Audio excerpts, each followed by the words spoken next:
What's up, guys? Jack Galactic here, and I thought I would drop into the Chapter 4 map one last time just to say goodbye.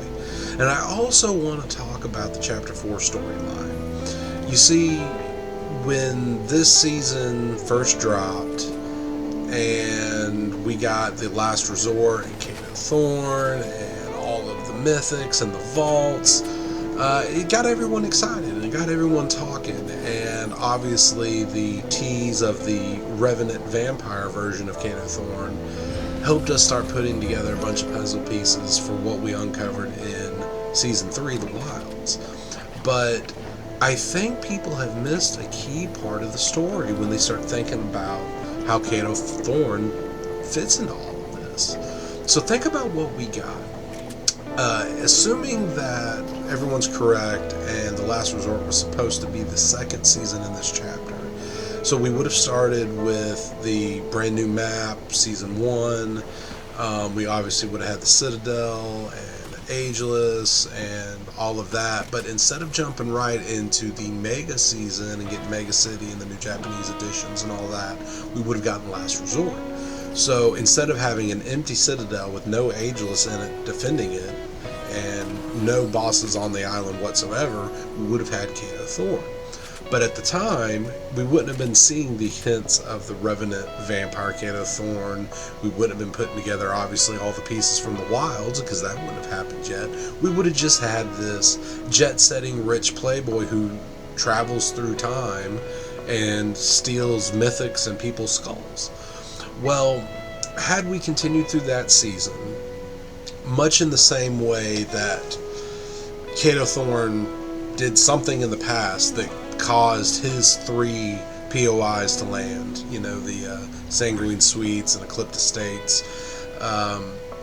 he would have done something in between the Season 2 and Season 3, which in our case would have been Last Resort and Mega, that would have caused Mega to land, Mega City and the Japanese area.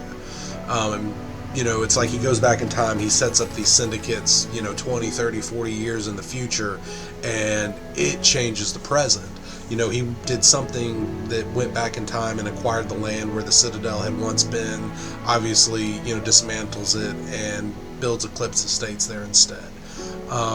Did something, who knows how far back, decades ago, or maybe even centuries ago, who knows, that took what would have ultimately had been and was for us initially, a small suburb, Faulty Splits, and turned it into the sprawling metropolis that was Mega City. So clearly Kato Thorn, if my theory is correct, has the ability to change the present when he is going back in time.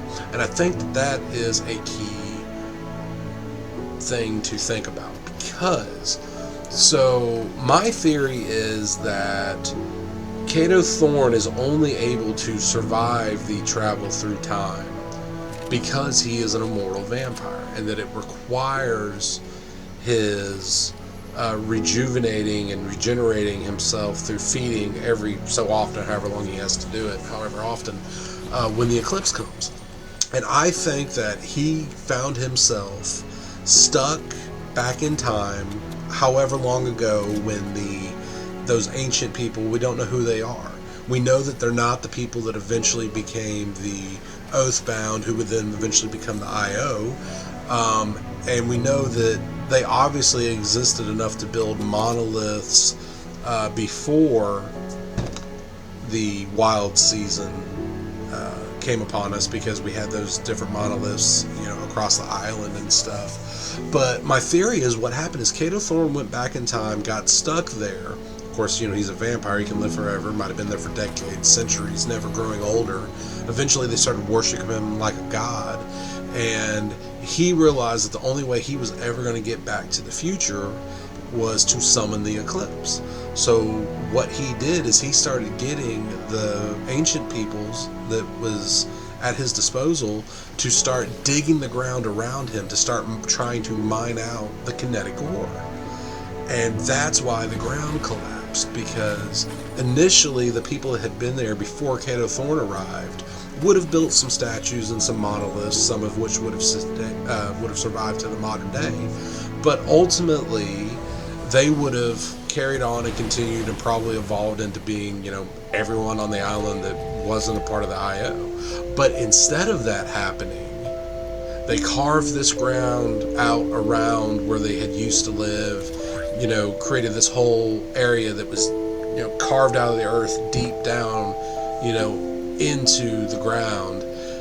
And they built monuments there, and they built temples there to Kato Thorne. And he showed them how they could harness the kinetic ore and could build things like the apparatus. And then, of course, that summoned whatever it is that's causing the eclipse, which turned him into his revenant form, and he wiped out most of the population. And they knew that they had to warn people. So instead of continuing to evolve their society like they had, they left. And they left us a warning to look out for Kato Thorne. And so that's why the wilds, just the ground dropped out from beneath us. Because previous to this, Kato hadn't been back there and hadn't been stuck. But because he got stuck back there, he had to convince them to dig the ground out and mine the ore so they could build the apparatus, so he could summon the eclipse to become the revenant form, so he could then make it back to the present. And oh yeah, by the way, if that had been the case, when we would have seen the apparatus working in the sky, that immediately would have been followed by the revenant Kato Thorne. The timeline works out perfectly for that. And also, I think that the heist that we were talking about would have been what caused Kato Thorne to get stuck back in time. I think that heist would have taken place in the second season, the mega season, and he would have been stuck back in time, and then that's what would have caused the wilds to happen, and then ultimately we would have ended it at the wilds. But as it were now, that's the end of the chapter 4 map, and tomorrow we get OG Fortnite, baby. Thanks. Please like and subscribe, and I'll see you in the next video.